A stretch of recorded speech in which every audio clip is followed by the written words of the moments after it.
Observe ces images. Un habitant de Moscou filme quelque chose d'impressionnant.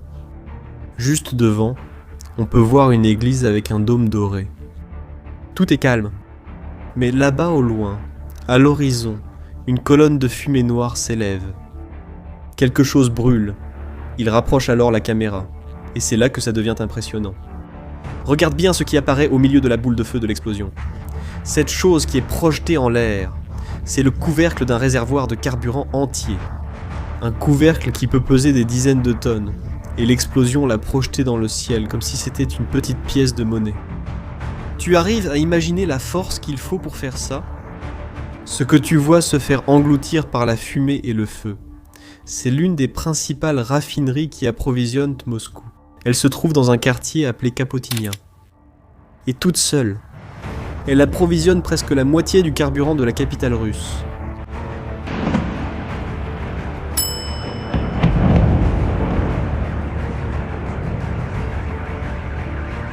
Ce n'est pas n'importe quel bâtiment qui a pris feu. C'est une artère essentielle. Et ce n'était pas un accident. C'était l'Ukraine. C'était intentionnel. À des centaines de kilomètres de la frontière. Quand tu comprendras ce qui se cache derrière cette attaque, tu comprendras pourquoi l'Ukraine a choisi précisément cette cible. Laisse-moi d'abord te montrer ce qui s'est passé 3 jours avant. Kiev. 15 juin 2026. C'est la Laure de Petchersk, un monastère vieux de presque 1000 ans. L'un des lieux les plus sacrés de toute la chrétienté orthodoxe. Et il est en train de brûler, parce que la Russie vient d'attaquer la capitale de l'Ukraine avec 70 missiles et plus de 600 drones, en une seule nuit. Le feu a pris le toit de la cathédrale principale, le cœur du complexe. Plus de 800 mètres carrés en train de brûler. Les moines et les équipes de secours ont formé une chaîne humaine, passant les reliques de main en main, pour sauver ce qu'ils pouvaient, avant que les flammes n'atteignent. 5 personnes au moins ont péri lors des attaques nocturnes dans la capitale ukrainienne. Et ici, il vaut la peine de prêter attention à un détail, parce qu'il en dit long. Quand le monde a pointé du doigt la Russie, tu sais ce qu'ils ont fait ? Le gouvernement russe a nié. Ils ont dit que les dégâts avaient été causés par un missile de défense ukrainien qui serait tombé au mauvais endroit. Le problème, c'est qu'au milieu des décombres de la Laure, on a retrouvé les restes d'au moins 2 drones russes. Du même type que la Russie lance contre les villes ukrainiennes presque chaque nuit, depuis plus de 4 ans.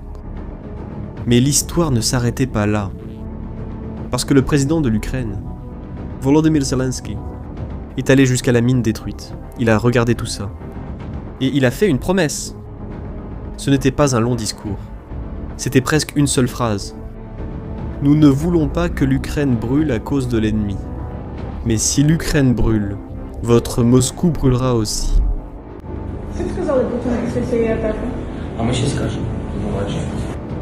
Retiens cette phrase. Parce que 3 jours plus tard, elle allait se transformer exactement en cette image que tu as vue au début. La raffinerie de Kapotnia en feu au centre de Moscou. Sauf qu'entre la promesse de Zelensky et l'incendie à Moscou, il y a quelque chose que presque personne n'a pris le temps de comprendre.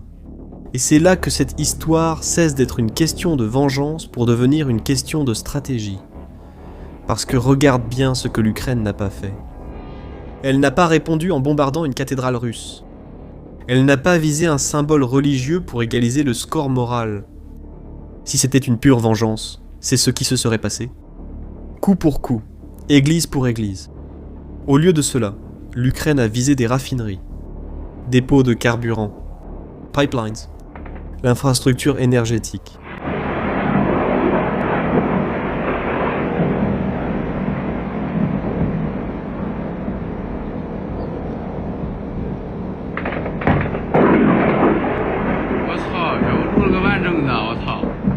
À première vue, cela semble presque une réponse faible. Échanger le poids symbolique d'une cathédrale contre un réservoir de pétrole. Mais c'est précisément là que réside l'erreur de ceux qui regardent superficiellement. Ce n'est pas un geste impulsif de colère. Ça a un nom. L'Ukraine appelle cet effort un blocus logistique. C'est un programme lancé par le ministère de la Défense pour attaquer de façon systématique l'arrière-garde russe. Le carburant, le transport, l'énergie qui soutient la ligne de front. Et le ministre de la Défense de l'Ukraine, Mikhail Fedorov, a dit quelque chose qui résume toute la logique. Il a affirmé qu'on peut déjà voir un schéma dans les données. Plus la logistique russe est détruite, moins la Russie parvient à lancer d'attaques sur la ligne de front. Ce n'est pas une vengeance, c'est un projet.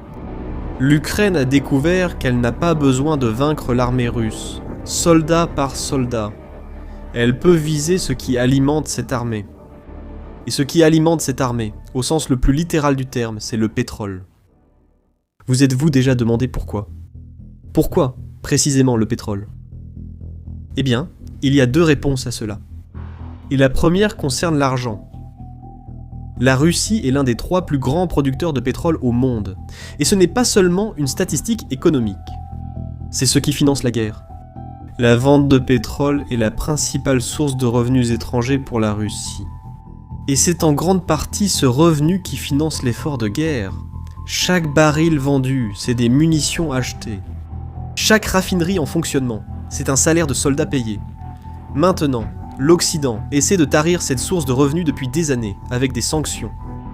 Et la Russie a appris à les contourner. Elle a démonté une flotte de navires aux propriétaires occultes et changé de pavillon. Elle a inventé des sociétés écrans. La sanction, c'est du papier. Contourner ce qui n'est que du papier est rapide et économique. Mais c'est là l'astuce de l'Ukraine.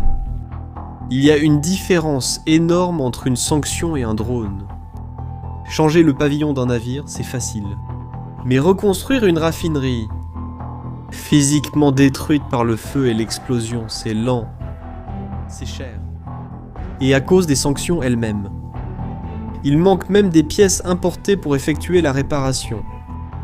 En d'autres termes, l'Ukraine a trouvé le point où la Russie ne peut pas tricher. On peut contourner une interdiction, mais pas un cratère. Mais couper les revenus, ce n'est que la moitié du coup. L'autre moitié est encore plus concrète. Et elle entre désormais dans la vie du Russe ordinaire. Parce que le pétrole, ce n'est pas seulement de l'argent.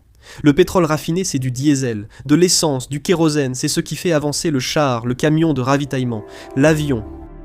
Une armée ne roule pas avec de l'argent dans le réservoir. Elle roule avec du carburant. Et c'est ici que la stratégie de l'Ukraine quitte le tableur pour la rue. En Crimée occupée, les autorités installées par la Russie ont commencé à rationner l'essence. 20 litres par personne, par jour. Ensuite, même ça a disparu. Ils ne vendaient plus qu'avec des coupons, provoquant des files de plusieurs kilomètres. Et dans certaines villes, la vente de carburant a été tout simplement suspendue plusieurs jours. Imagine ce que cela signifie. Un territoire que la Russie contrôle, qui devait être une base arrière sûre, distribuant de l'essence sur coupons, comme si c'était une période de famine. Et ça ne s'arrête pas en Crimée. Les forces russes elles-mêmes ont admis quelque chose qui dit tout. Que les camions-citernes n'arrivaient pas à atteindre la péninsule, parce que les routes étaient à portée du feu ukrainien. L'approvisionnement s'est arrêté. Ce n'était pas le manque de pétrole, mais le transport était devenu trop dangereux. Maintenant, relie ça au front. Les données de l'Ukraine montrent un schéma. Plus la logistique à l'arrière est détruite, moins la Russie parvient à avancer. Et chaque mètre coûte de plus en plus cher. En octobre de l'année dernière, l'armée russe perdait environ 67 soldats pour chaque kilomètre carré conquis. En avril, ils étaient déjà 179. Presque le triple de morts pour le même morceau de terrain. Sans carburant, la machine s'étouffe. Alors imagine l'ampleur de ça. Les revenus sont coupés d'un côté. Le mouvement bloqué de l'autre côté. Les deux piliers en même temps. La question qui reste est: jusqu'où l'Ukraine peut-elle porter ce coup ? Et la réponse ? Eh bien, c'est arrivé en une seule nuit. Juste à l'endroit où la Russie jurait être intouchable. Retourne à Moscou. Mais maintenant, tu sais ce qui est en jeu, n'est-ce pas ? Dans la nuit du 17 au 18 juin, 3 jours après la récolte, des drones ukrainiens ont fait quelque chose que le gouvernement russe affirmait impossible. La capitale russe est entourée de 3 anneaux de défense anti-aérienne. Couche sur couche de missiles conçus pour abattre tout ce qui s'approche de la ville. Elle est considérée comme l'une des régions les mieux protégées de toute la planète. Et les drones sont passés. Regarde celui-ci. Filmé à 16 km du Kremlin. Regarde comment il glisse à travers la fumée, pendant que les roquettes de la défense montent derrière lui. La raffinerie est déjà en flammes là en bas. Et le drone continue simplement, plongeant vers la cible.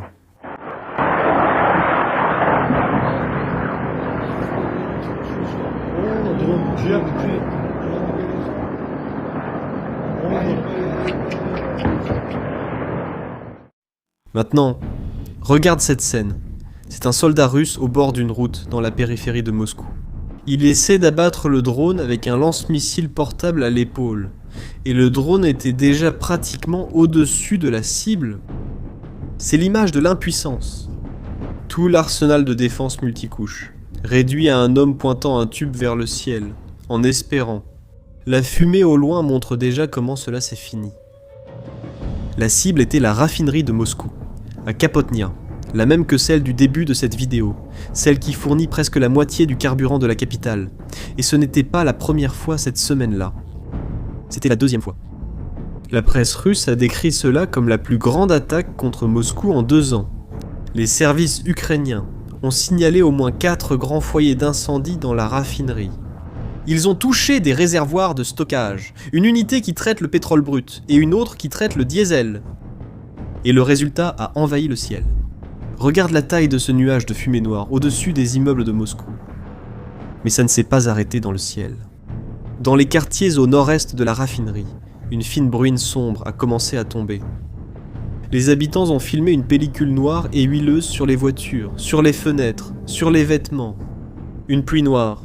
« C'est l'enfer ! Je n'ai jamais ressenti autant de terreur », a déclaré un habitant. Pour la première fois, la guerre n'était pas à l'écran. Elle tombait de leur ciel. Et ce n'était pas seulement la raffinerie. Lors de la même opération, l'Ukraine a frappé un dépôt de pétrole dans une région appelée Rostov, utilisé pour alimenter la machine militaire et les transports de la Russie. Et aussi un pont ferroviaire dans un territoire occupé. Raffinerie, dépôt militaire, logistique, tout cela dans la même nuit. Le blocus logistique en pratique, au cœur de l'ennemi. Et c'est ici que Zelensky a exigé la promesse. Il a rappelé qu'il avait prévenu. Les 3 anneaux de défense n'allaient pas protéger Moscou. Et il a conclu avec la phrase qui a fermé le cycle ouvert là-bas à la Lavra. Si l'Ukraine brûle, ta Moscou brûle aussi. Maintenant, la partie qui soutient tout cela n'est pas une image dramatique. Ce sont les chiffres froids, et ils sont lourds. Regardez. Le raffinage du pétrole en Russie est tombé à son niveau le plus bas depuis 2009. Depuis la crise économique d'il y a 1 décennie et demie. La production de pétrole brut a chuté à son plus bas niveau depuis 1 an. Et l'Ukraine a déjà détruit environ 1/4 de toute la capacité de raffinage de la Russie. Oui, 1/4. Oui, 1/4. Et il y a le détail le plus révélateur de tous.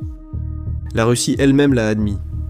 Le vice-premier ministre russe, responsable du secteur de l'énergie, a reconnu publiquement pour la première fois que la production avait baissé à cause des attaques de drones. Quand le camp qui encaisse le coup le confirme, tu sais que le coup est réel. Alors revenons à la question du début. Comment un pays qui lance 600 drones en une nuit peut-il, en même temps, rationner l'essence avec des coupons ? Maintenant, tu as la réponse. Ce sont 2 aspects d'une même guerre. Le bruit, les missiles, les drones, la cathédrale en flammes, c'est ce qui apparaît. Et l'asphyxie silencieuse, la raffinerie à l'arrêt, le camion qui n'arrive pas, la file à la station-service, c'est ce qui décide réellement. Voici le point le plus profond de tout cela. La plus grande force de la Russie a toujours été sa taille.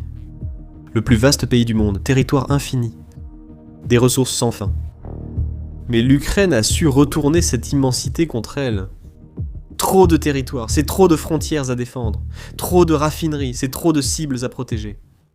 Lorsque les drones ukrainiens parcourent des centaines de kilomètres, l'immensité de la Russie cesse d'être un bouclier. Et elle devient une carte remplie de cibles que la Russie n'a pas assez de missiles pour protéger. La vérité, c'est que le géant est trop grand pour couvrir son propre corps. Maintenant, revenons à cette première nuit. celle de Lavra. L'image qui a fait le tour du monde était celle de la cathédrale en flammes. La Russie exhibant sa force, en attaquant le symbole le plus ancien de la foi ukrainienne. Cela ressemblait au geste de celui qui commande. Peut-être que cette image dit le contraire de ce qu'elle montre. Car celui qui a besoin de brûler une église pour montrer sa force est souvent déjà rongé de l'intérieur. La Russie possède toujours la plus grande armée, le plus grand arsenal, le plus vaste territoire. Mais pendant qu'elle gaspillait des missiles sur un monastère millénaire, l'Ukraine coupait, en silence, la seule chose sans laquelle aucune armée ne peut avancer. L'énergie qui fait avancer cette armée, et l'argent qui le finance. D'un côté, un spectacle, drones, missiles, une cathédrale en flammes. Le silence d'une raffinerie qui a cessé de fonctionner. Et cette guerre, de plus en plus, se décide dans le silence. Pas par le spectacle. Ça ne va pas s'arrêter là. Chaque semaine, l'Ukraine va plus loin.